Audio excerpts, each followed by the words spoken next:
guys, today we're going to be talking about Separatist, and I say this every time, but this is going to be kind of a cool subject to talk about anyways. So our first one is going to be Rune Heiko, alright? A cowardly Neimoidian official, Rune Heiko had no shortage of misery during the Trade Federation blockade and invasion of Naboo. Heiko's primary duties as a Trade Federation settlement officer were to act as a diplomatic attaché and legal counsel to Viceroy Newt Gunray.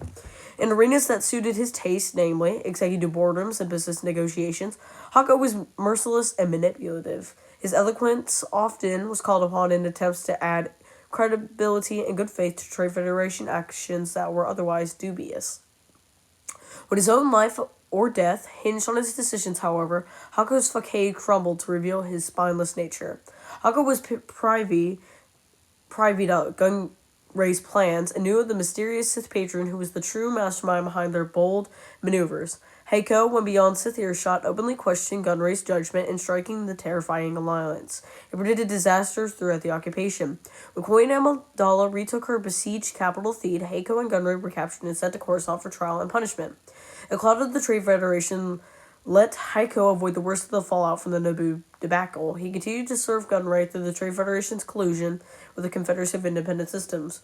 Heiko was killed by Darth Sidious's new apprentice, Darth Vader, when the Sith Lords no longer had any need for their Separatist conspirators.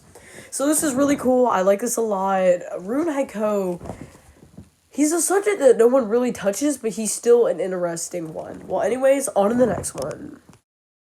Alright, this next Separatist is San Hill. Alright, now, also, he was the leader of the banking clan, and no one really talks about him, but still, again, like Rune Heiko, he is an interesting subject to talk about. Alright, let's read.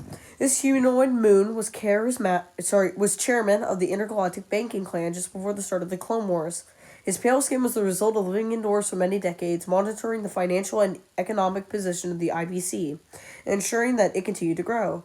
Just prior to the Battle of Geonosis, San Hill agreed to support the war effort of the Separatists, but reminded Count Dooku that he was not going to enter an exclusive agreement with them. San Hill correctly surmised that the IBC would gain considerable profit by approving loans and financial services to the Old Republic as well as the Confederacy of Independent Systems, and by helping newly independent planets mint their own currencies. He also made a number of deals with the criminal underground on Araga in an effort to supplement the income of the Separatists. It was San Hill who traveled to Kalish in the wake of the Hook Wars. He secretly arranged for a Kalish warrior to be badly injured in a shuttle crash. Hill knew that the warrior was too seasoned to fall in combat, but ensured that after the crash, he would be unable to recover without help. Hill arrived on Kalish to rescue the Kalish by founding the rebuilding of their society. The warrior agreed to accompany San Hill, because he wanted his people to survive the injustice that had befallen them at the hands of the Jedi. Hill then brought the warriors to Geonosis, where he was transformed into a part alien, part droid monstrosity known as General Grievous. San Hill also financed the resurrection of the Gende warrior Dirge. During the Battle of Moonlinist, San Hill hid in his offices while letting Dirge do the dirty work of fighting against the clone troopers of the Republic. Just before the Battle of Coruscant and the end of the Clone Wars, San Hill and the other leaders of the Confederacy were whisked away to Utapau by General Grievous to ensure their safety. After hiding on Utapau, the Separatists were taken to Mustafar. It was there, after Darth Sidious finally lured Anakin Skywalker to the dark side of the Force, that the Separatist leaders met their deaths. Skywalker was dispatched to Mustafar by Sidious himself with orders to eliminate them. Skywalker quickly killed San Hill before setting off after the rest of the leaders. So San Hill was responsible for making General Grievous. He was responsible for the revival of Dirge, which, remember, it's in the Bounty Hunters video. You guys can go check that out. And he was also killed. And he also made underworld connections, so these Separatists would gain more profit. So this man was evil, I would think. Alright, well, anyways, on to the next one. But he's still pretty cool. Alright, let's go on to the next one. Alright, our next one is Newt Gunray. Now, you guys know about this one. This guy is awfully touched in subject, but still, even the common ones are good to talk about. Because you get more of a background of what they did in between movies and stuff, like Luke, when you talk about him. You get way more missions and stuff out of him. Anyways, let's do this real quick. Alright. Neimoidians were known for their exceptional organizational and business skills, but Newt Gunray was more cutthroat than most. His unscrupulous nature saw him ascend to the position of Viceroy of the Trade Federation after most of his peers were assassinated. As the executive officer of the Trade Federation, it was Gunray who led the blockade and subsequent invasion of Naboo. Insurances of Darth Sidious, his shadowy Sith benefactor, led Gunray down his ambitious and blatantly illegal path. Once Naboo was under siege, Gunray attempted to force the planet's monarch, Queen Amidala, to sign a treaty that would legitimize the occupation. During the subjugation of the planet, Gunray proved that he was willing to commit any atrocity in pursuit of commercial gain and power. He boldly set himself up in the Queen's former throne room, taunting the planet's governor, Sio Bibble, while Naboo's population suffered the effects of the embargo. Gunray's true cowardice showed when Naboo freedom fighters stormed the royal palace. A Neimoidian cowered behind squads of battle droids, fearing that the fighting would spill too close to his throne room. Queen Amidala infiltrated her own palace and blasted through Gunray's protectors. At blaster point, Amidala declared Gunray's occupation over. Arrested by Republic officials, Gunray and his lieutenant, Rune Hako, were carted off to answer for their crimes. They risked losing their lucrative Trade Federation franchise from this botched endeavor, but even justice could be brought in the final corrupt years of the Republic. After 4 trials in the Supreme Court, Gunray still held his position of Viceroy.